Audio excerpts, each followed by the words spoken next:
Hi, I'm Jennifer Beatty Yen, and welcome to Film Lab Presents. Today, Film Lab presents Beauty, and we have some stories to show you that will intrigue you, provoke you, and challenge you to think about how you perceive beauty in this world. These films all come to us from the Film Lab's 72-hour shootout, an annual global filmmaking competition that celebrates bold, innovative, and diverse talent from across the world. If you'd like to see more, you can check out our online channel. It's at youtube.com/ASAMFilmLab, ASAM Film Lab. And you can also watch AAFL TV online on our website at www.film-lab.org. Enjoy.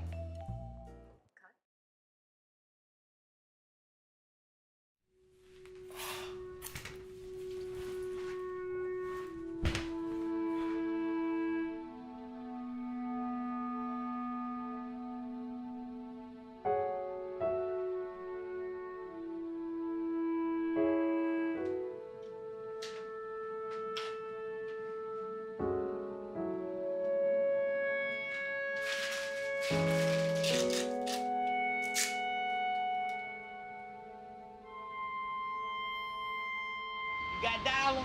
Hey, boss man, you done with that? You done with that? You done with that?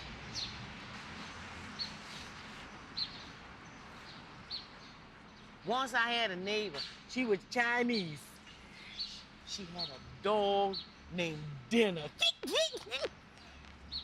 Who in the hell named their dog Dinner?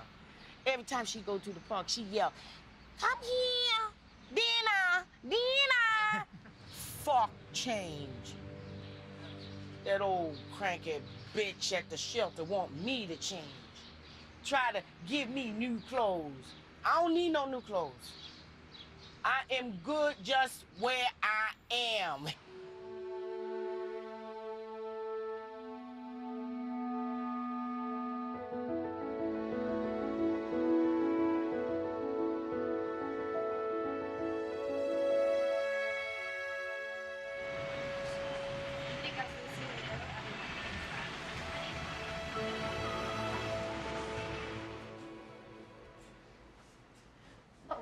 Can I help you find anything? I know someone who uses one of these. What's that one? That is the latest in the Juki 2500 series. Is this young lady bothering you? Every day is a new adventure with this one. Isn't she a beaut? Oh, wait till I get you in the back room. Okay, Henry, stop it, you old horn dog. All right. Duty calls. And I gotta answer the phone. How long have you two been married? Oh, I'm not married, but he is. You know. Sugar, you gotta lie it?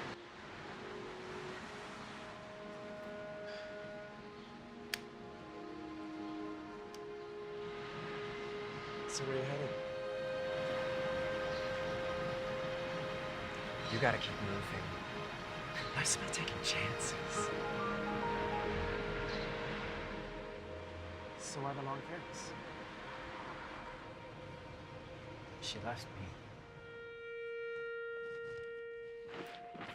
Why didn't you say something? I did. You just don't listen. I've been telling you for years.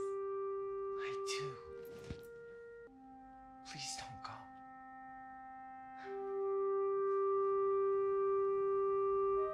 I've tried to help, but I can't anymore. That's not true. When we found out your dad has Alzheimer's, you stopped living. I don't even recognize you. It's like you're wearing a mask. And I can't see the real you. But you are the only one that could take this off. I really need to start living again. Explore. Try new things. Have a new adventure. Try things I have never done. Go dancing. I could go dancing. We both both know you won't.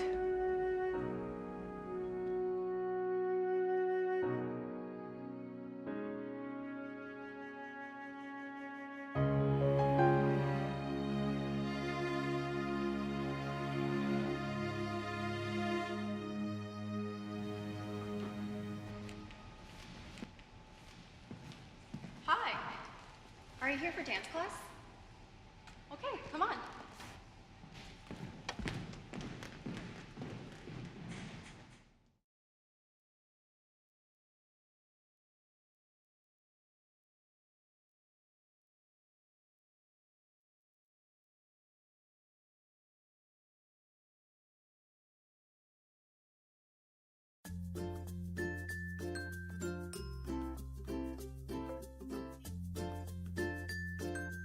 Hello there, this is once again Alex Chua with another episode of HYL or hashtag YouTube Live.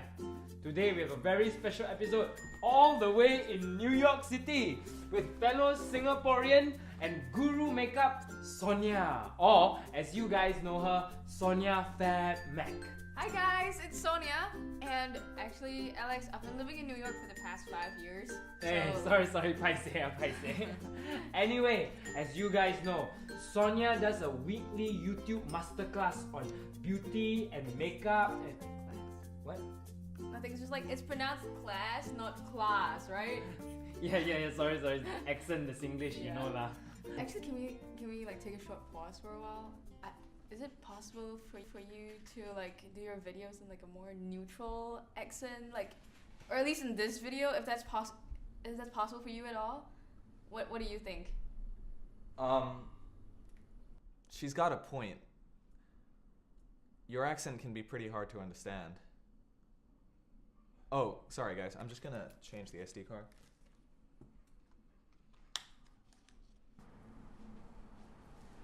So later you wanna go eat I heard there's a place called Chom Chom. Have you been before? No, I haven't been there before. There's a really nice Italian place nearby though. Yeah, but Chom Chom got char kway teow. You know, New York City char kway teow. Shocks, yeah? I mean, I don't really miss it that much. I have it like once or twice when my family is over, but other than that... Alright guys, let's roll. So, what will you be showing us today in your master class, Sonia? Any secrets or tips and anything about your upcoming video? Well, Alex, I was thinking of bringing you guys to go see where I usually get my makeup in the city. I'm preparing a new video which will be called The All-American Girl Look, where I'll be showing you guys how to become the best versions of yourselves. Nice. Yep. Awesome. Are you Sonia? Oh yes, hi. Are you guys making a video? Yeah, he's got his own channel and we're... What's it called? It's called hashtag YouTube Live or HYL. I'll check them out. Thank you so much. No, thank you. Bye, have a good day. Hey, does that happen often to you? People recognizing you like that? No, not a lot, just sometimes. Must be quite shocked, huh? For people on the streets to recognize you. Yeah, you know, you'd get recognized too if you would just stop doing that. I mean, I understand, but a lot of people out there are gonna get really turned off by it. You just sound so Singaporean. But I am Singaporean. And you are Singaporean. Why not just try being Singaporean? Guys, let's take a break. I gotta change the battery. Yeah, I'm...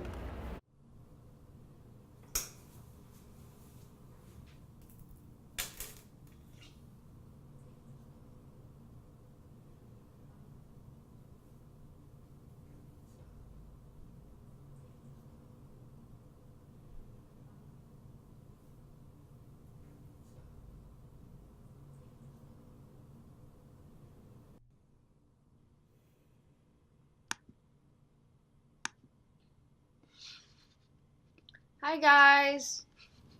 So I have a lot of thoughts going on in my mind right now and I just wanted to get them out to you. So actually today I was out filming a video with a Singaporean friend, and actually I'm also from Singapore, but it's just not something that like I tell you guys about or talk about, and I actually like put in a lot of effort to try and hide it so I don't stick out and stuff.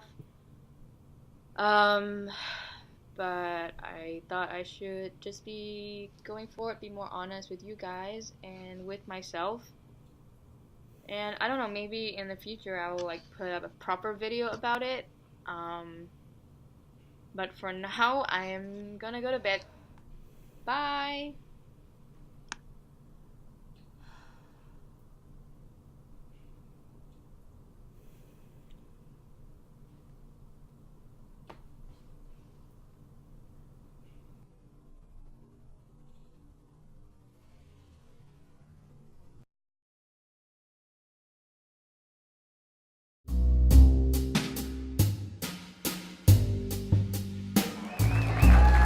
So I was a struggling actress for years. I had an audition once for a probiotic yogurt ad, and the breakdown was pretty girl who just happens to be constipated.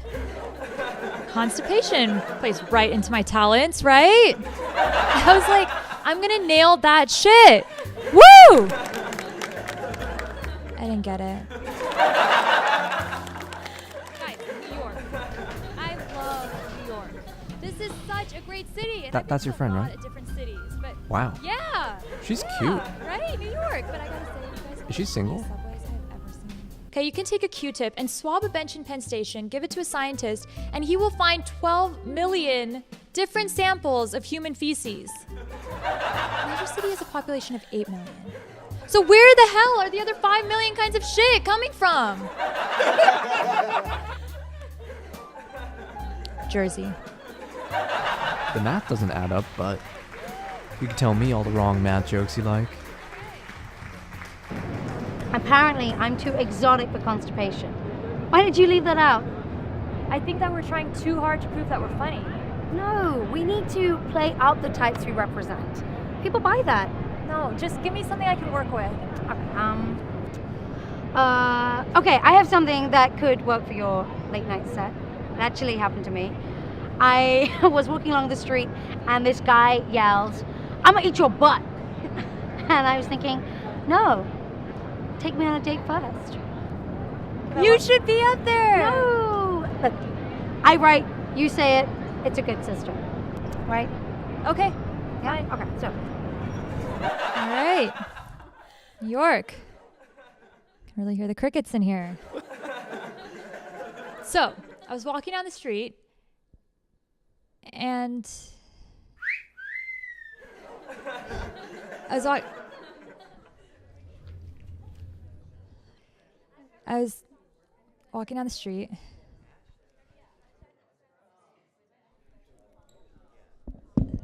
Thank you. You guys have been great.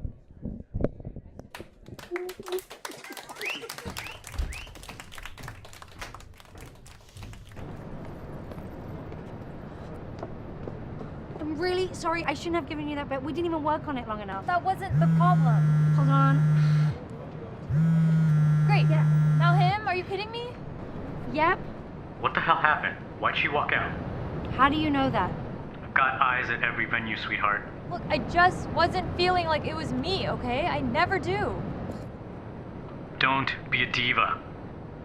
Yeah, she left. Let me spell this out for you. You write the jokes, she does them. She's bread, you're butter. Together, it's a tasty combination. Otherwise, she's bland and you're just unhealthy.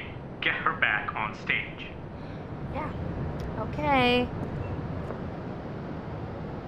Hey there. Oh, it happens on the first time. What? Can't take a joke? Why don't you keep your jokes for the audience, bro? Ooh, feisty. Okay. But hey, there's lots of coffee shops out there who can use a cute face like yours behind the counter. Forget it! Look, I know how we can fix this. Why do we do that? What? Let them tell us how it's supposed to be. Look, we're two faces of the same act. We're two different people trying to be one personality under the spotlight. I've seen you. I know you want to be up there. Yeah, but what about you're the bread and I'm the butter? What does that even mean? Who says that? Oh, he's calling again. Hold on. Give me that. Wait, no. Look, you keep talking about taking risks, but you can't do that if you're not using your own voice. But what about you? I'll find my own. Get up there and take the spotlight.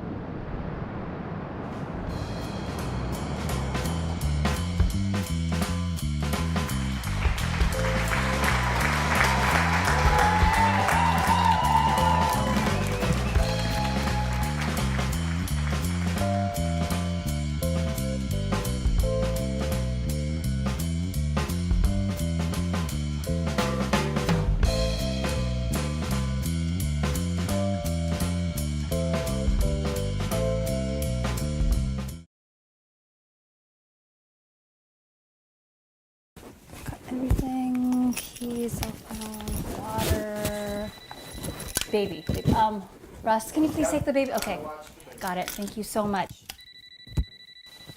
Oh, can you get that, please? Honey, she's calling me too.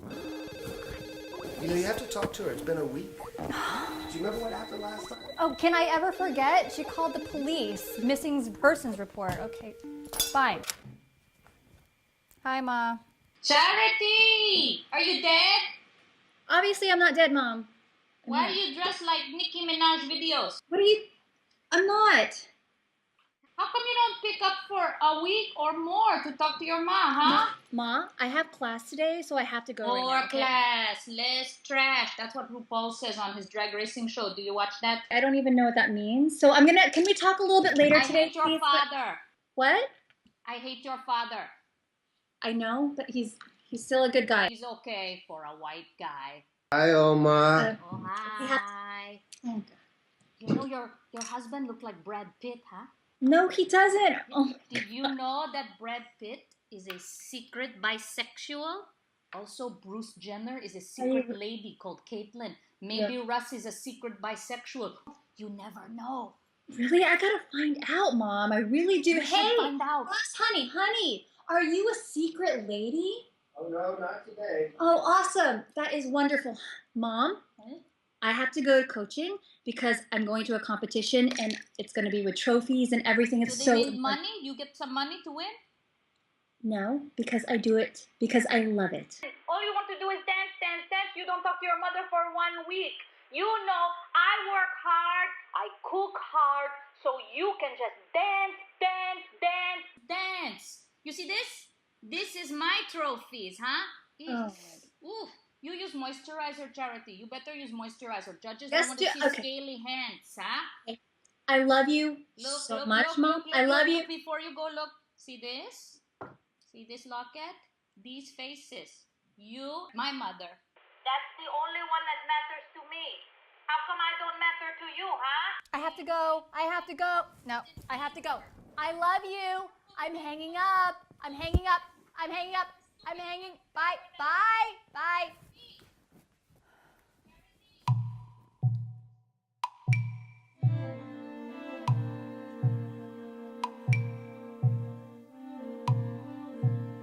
If you dance too sexy, everyone think you a slut. You have to be feminine, Charity. Not like this hip-hop like a boy, huh? Ah, Charity, why can't you be more like Gwyneth Paltrow? She's a vegan. I like Princess Diana. She was graceful like a lady. Lady Diana. You could have been a princess. These are my trophies. I never got to dance. Why you should dance?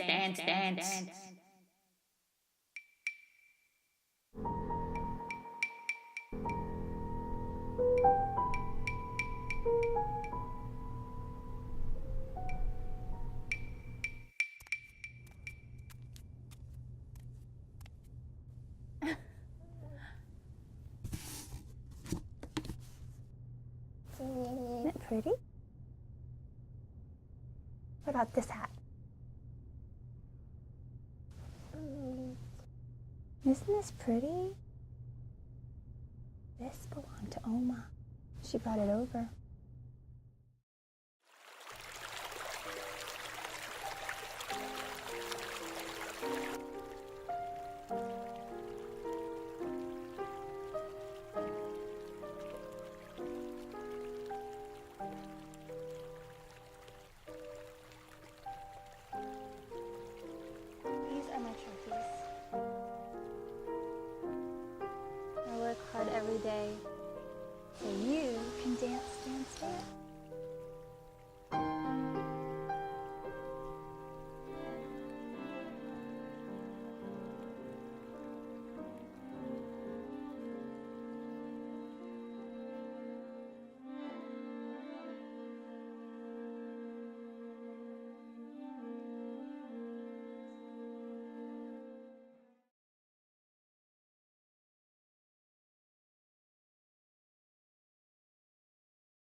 What is elder abuse? You know, how do we recognize it? How do we fight it? And there are so few resources, and so few people even know what it is. I talked to somebody at the New York Asian Women's Center, and she said, you know, elder abuse is where domestic violence was 10 years ago. No vocabulary exists for it. And because it's so often family members that are abusing the elderly, and because it is so often not physical, it's financial, it's emotional, it's neglect, people think, ooh, you know what? None of my business. Ooh, I don't want to get involved. And there are no answers. There's no vocabulary, there's no answer, there's no knowledge. It's just this big, dark cave. And so many people are suffering. And so I thought, what if I could take a medium that I know and that I like, which is film and storytelling, and what if, using the creative storytelling narrative, I could tell a story, not to soapbox or tell you what to do or what to think, but a story about somebody like my grandmother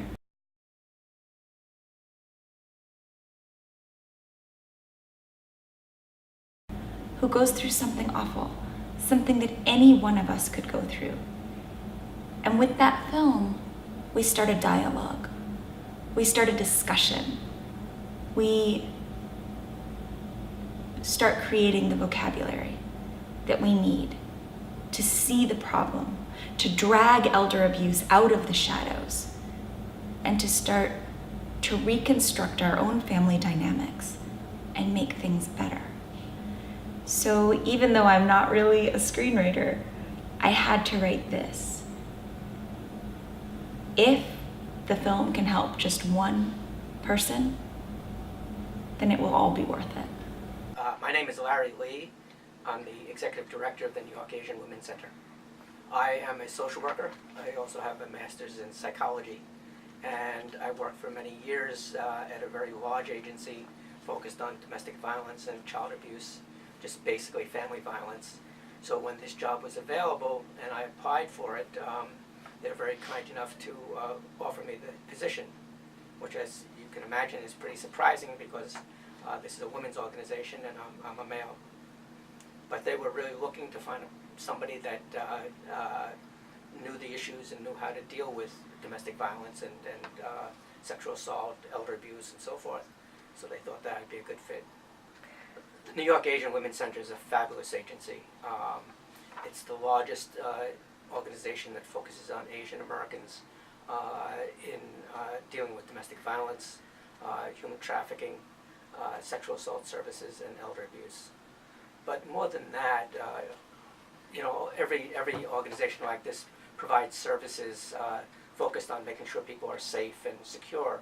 So we do that, but we've also are trying very hard to find the best ways to help people recover from trauma and recover from their abuse. So we pulled together a Asian-inspired way of working with Asians, focused on developing good relationships with them, as opposed to some of the other therapeutic ways that people use, because we feel that that's the best way to work with Asians.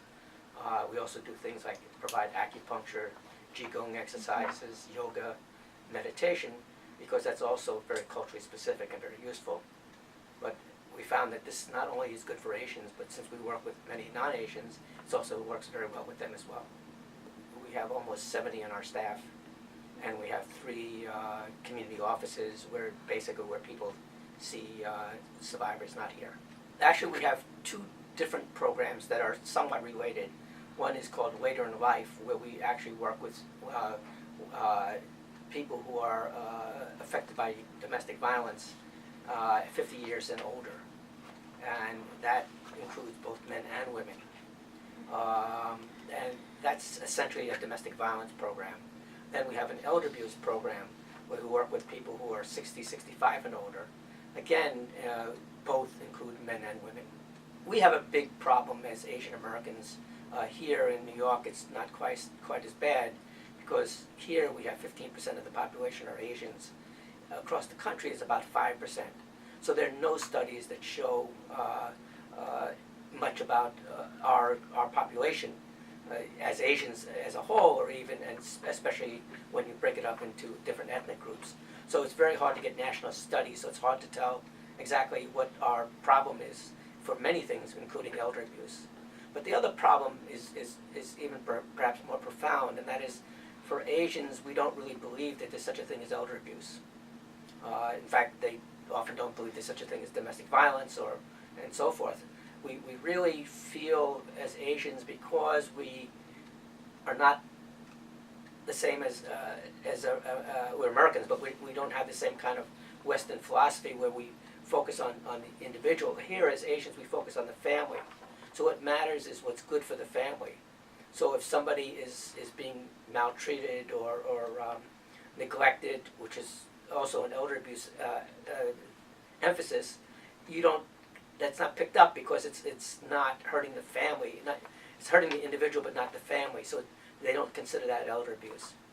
So we find a very hard time for people to recognize there's such a thing as elder abuse. You know, there's some studies that show that some ethnicities, if you take money from your parent and you keep it, maybe 35% believe that that's okay. In American society, that's considered financial elder abuse, and that's not okay. So we need to help people understand what's right and what's wrong according to the laws that are here. But it's a problem, yes. For non-Asians, it's pretty clear. Elder abuse, it consists of physical battering, financial abuse, sexual abuse, verbal abuse, emotional and psychological abuse. That's considered elder abuse, as well as when a person doesn't take care of themselves. That's considered elder abuse as well. For Asians, it's very difficult because Asians don't want to accept the idea that even physical abuse might necessarily be elder abuse. So if it's just pushing, it doesn't matter so much. If you're putting somebody in their place, that's too bad. If the child doesn't want to speak to the parent and is silent for long periods of time, that's not considered abuse. Here, I would consider it abuse, and I think everybody else considers it abuse. But Asians pull away from that. Elder abuse is when somebody is that's over 65 has been abused, and that's been abused either physically or psychologically, emotionally, financially, or sexually abused by somebody else, generally by somebody that they trust. So that could be a relative, it could be a caretaker. Elder abuse also is when somebody is neglected or is self-neglects. We were extraordinarily lucky to be able to get money from our city council member. And this money was very good money because it helps us outreach for elders who've been abused. The hardest thing, if nobody believes that there's such a thing as elder abuse, is to outreach and to get them to understand. So you have to change community understanding, and you have to reach out to people and help them understand that what's happening to them is abuse and that they can be helped. So getting this money was very helpful, because if we tried to apply for money through normal government channels, they really want you to provide numbers of people that you actually have helped. And we can't help them until they first discover that they need help. So we need this early money to do outreach, and that was very, very valuable. And we need much more of that because it is such an intractable problem for our community. We need for them to understand what abuse really is. I think you have to be careful about elder abuse because it's not what everybody seems to think it is. When we work on elder abuse, we discover that almost as many men are being abused by women as women are being used by men. So there's this real sense that people really need to have power and control over each other. And that's considered the basis of abuse, basically, is this need for power and control. And it doesn't matter what gender or sex that is involved.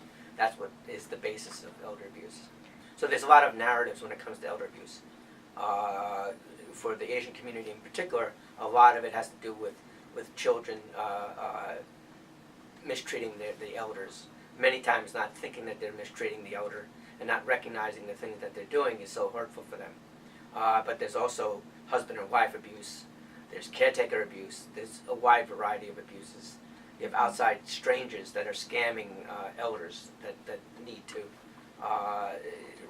we need to recognize that that's an abuse that's important. The way we work in the New York Asian Women's Center is we really try to connect to the person and talk to them. And by connecting and talking, we get an idea of what the problems are. So that's the way you get to recognize it. The difficulty we have many times with Asians is that they don't want to talk about things that are emotional. So they are sometimes very indirect about things. And the difficulty there is you have to kind of understand what they're alluding to. So you have to think about illusions that they're making that might give you the idea that they have a problem. So if somebody, for instance, if they're depressed, an Asian won't say, I'm depressed. They might say, I have lots of worries. So that gives you some kind of clues. So you don't ask them if they're depressed. You say, have your worries subsided? So you work that way around the things that are kind of metaphorically what it means to be in a situation that's very difficult for an elder. For Asians, it's quite difficult because nobody wants to admit that such a thing exists. So it's very important for all of us that know that it exists to talk about it. We should talk about it, and we should say that it's not tolerated. People think that because you're Asian, that there's filial piety, and therefore everybody reveres their elders, and nobody would ever do something like this. Right. And yet it happens all the time. So, and then if they hide it, then you can't really help them. So what we want people to know is, I guess, a major thing is that it exists, that people can be helped, and that obviously the New York Asian Women's Center can help them, and they should contact us. But there was one study that showed something like 7% of women were abused physically, Asian, Chinese women, and about 5% of men. So that's quite a big number, actually. Yes, and one of the major reasons is that they would not want anything to happen to their spouse, because that would put them in great jeopardy themselves, and many times they've had very long relationships with the other person. With their children, they don't want their children to go to jail if they're the ones that are taking something from them. So it's not, in a sense, in their interest to, because they're so afraid of being alone, and it's just quite difficult. Many times they don't even know they're being abused.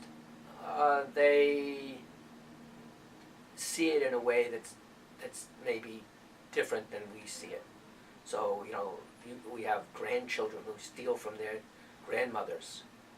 Whether they obviously know that the person's stealing, but they will say, oh, they can't do anything about it because they don't want to hurt their children, they don't want to hurt their grandchild, and so forth, and they'll just try to make do with it, or make do without it. The more we're able to let the general public know about the problem, so they can help us deal with it. We struggle with, for instance, funding sources that don't want to believe that there's such a thing. The more they see that it exists, the better it is for the community, the better it is for the New York Asian Women's Center, because then we can actually start working on trying to deal with the problem in a much more substantive way. The major thing is obviously word of mouth, for one, and really, what we're trying to do is we're trying to define things in a way that's a little bit different. So we're not going to argue with you. If you want to say that, for instance, we call something domestic violence and you call it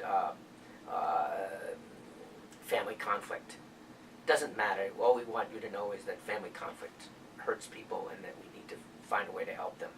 Similarly with elder abuse and neglect. If you don't necessarily think that it's neglect or abuse, nonetheless you want to think about what the impact is on the person that it's happening to. And if they feel that there's an impact, then that means that we should be able to help them. So I think that what one needs to do is one needs to find out what's happening to people and whether or not they need some help. With Asians, elder abuse is very hidden because no one believes that it exists. But people are hurt, and we need to find out if they're hurt and to then find ways to help them. I'm a very strong believer that advocacy is very, very helped by the arts, and that we need to integrate the two of them. So we've done a number of ways of doing this, including making films that were about the New York Asian Women's Center survivors, about people who were survivors who were domestic violence survivors at work. There was a dance film, a dance that was choreographed by Lenora Lee from San Francisco. Actually worked on a story about my grandmother who was a human trafficking survivor. So we've been doing a lot of these things, and Jennifer's work, I think, fits right into that.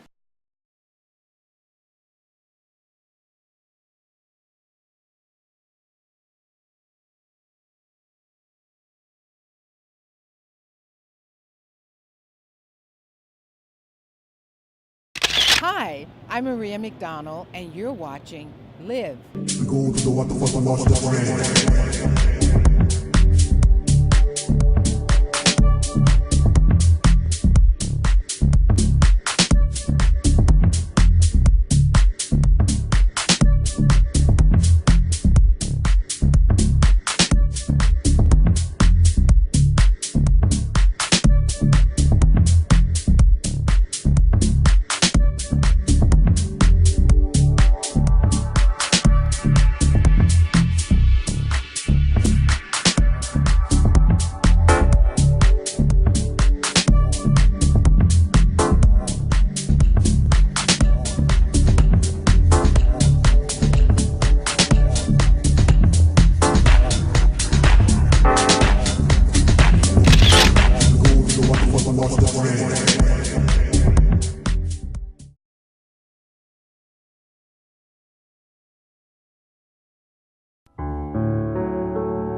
inside of that, when I got my diagnosis through the mail,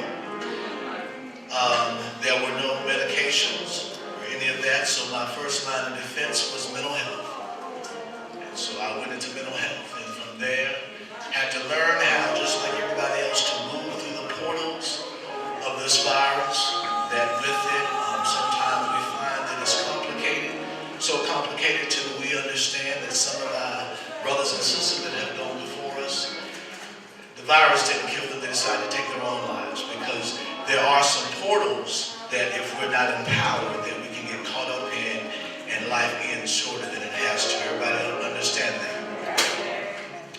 Now, in today's society, it's really about being tested and getting your diagnosis ahead of time or as quick as you can, because early detection is key. And that is what happened with me. So therefore, I've had no opportunistic infections. I've never had an HIV-related illness during my 25 years because I've maintained my care. Everybody okay with that? Okay. So what God has done for me, God has no respect of persons, and God will do it for you. Amen?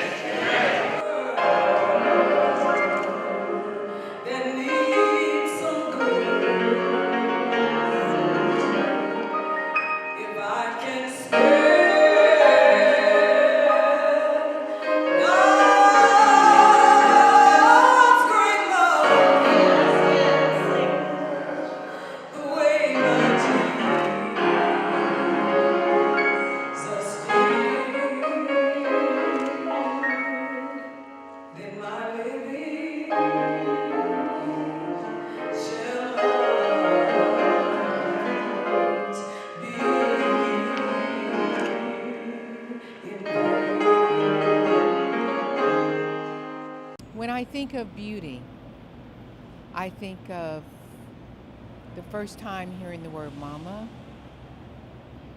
I think of the language of silence, the exchange that happens, the intimate moments, the unspoken words. I think about diversity, all the colors of the rainbow and all of the power that brings and authenticity that brings. Beauty to me is innocence, first moments that aren't tainted by time and not contaminated by compromise. And that usually happens, and this is beautiful to me, in first encounters. And that's where all of the first discoveries and all the real pure truths are found. Beauty to me is those first moments, uninterrupted innocence, the exchange of purity, the first discovery, and all that it unfolds unexpectedly, unprepared. Purity, diversity, incredible in all of its expressions, whether spiritually, emotionally, artistically, all that it brings to the table. Beauty, observation, quietly experiencing and exchanging all that the environment of nature has to share. And what comes from that, what whispers, not only from nature and the feeling and from the exchange, but the thoughts and the voices from your own soul. And the outer environment and the inner soul become one through the other beautiful thing I mentioned, the language of silence. Full circle. And that's beauty to me.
Hi.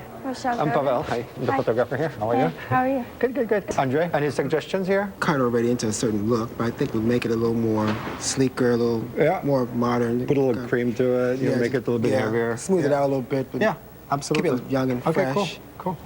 Definitely. That's great. I love my hair and makeup. Makeup is absolutely beautiful, lots of glitter, so it makes it really, really out there, really cool. And hair, yeah, definitely a lot of volume, which is always adds on mood. That's it, good. Chin up, great. Good. And your name again? Beatrice? Beatrice? Beatrice. Yeah. Portuguese too. Oh, it's pretty. What was life like in Brazil? It's good. I like it really much. Yes. Yeah. Did you finish school? No, I stopped it. Yeah, I need to do the high school. Oh, you have to finish high school? No, I have to finish. You have to finish it, yeah. Typical Hamptons.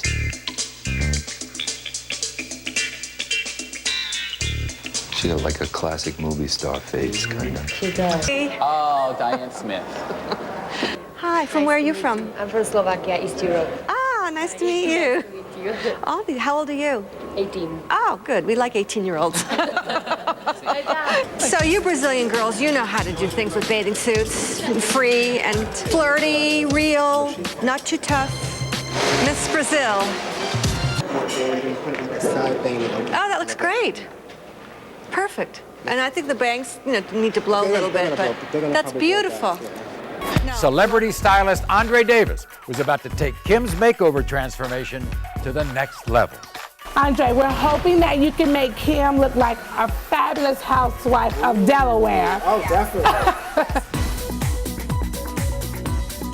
Maury, my work here is done. See you, Maury. Here, Mr. Andre Davis from the Roy T. Lux Salon. So, what were you able to do? We put some long, natural light brown color, and then with our great colorist Michelle at our salon, Roy T. Lux Hair Salon, put some highlights in it, and we cut it up, and there she is.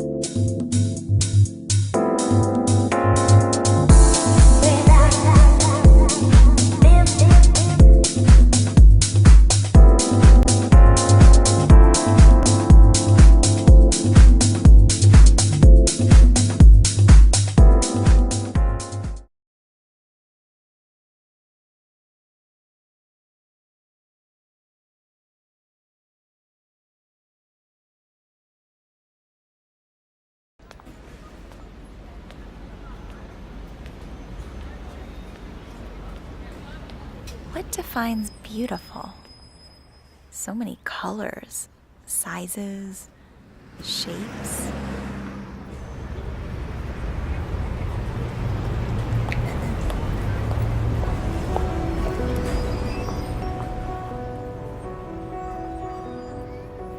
What do men want? What do women want? What do we want?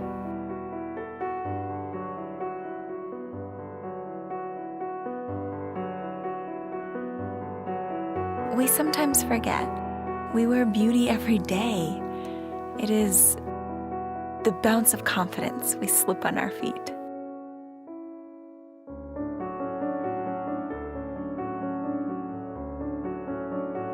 The drape of a smile after self-discovery.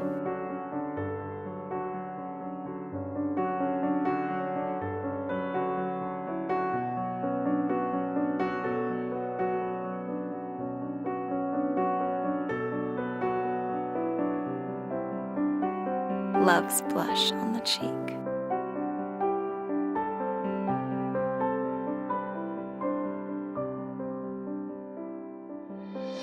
The color of experience.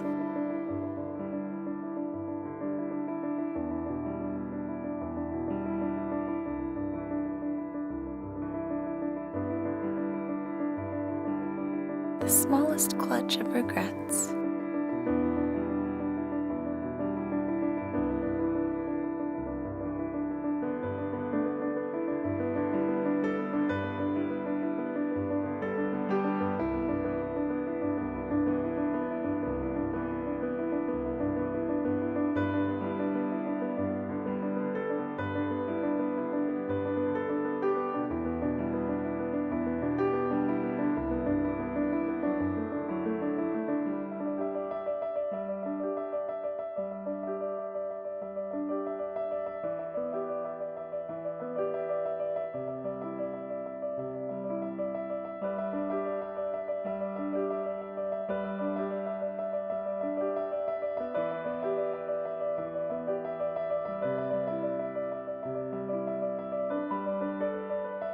Can anyone else see it?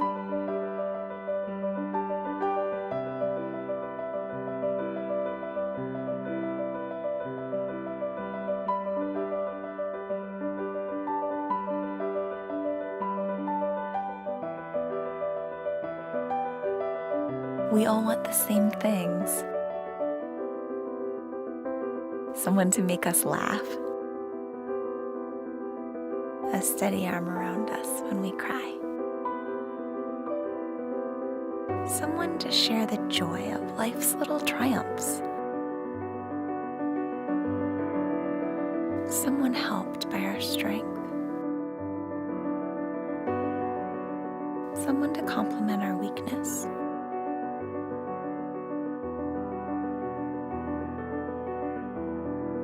Someone whose secrets are remarkably like our own.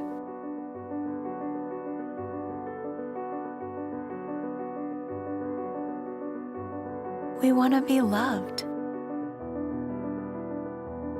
Not for who we could be someday. Not for who we wish we were.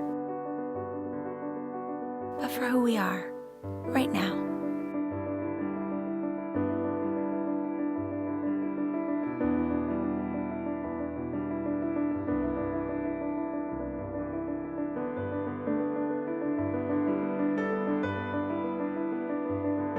Because we know when we look deeper,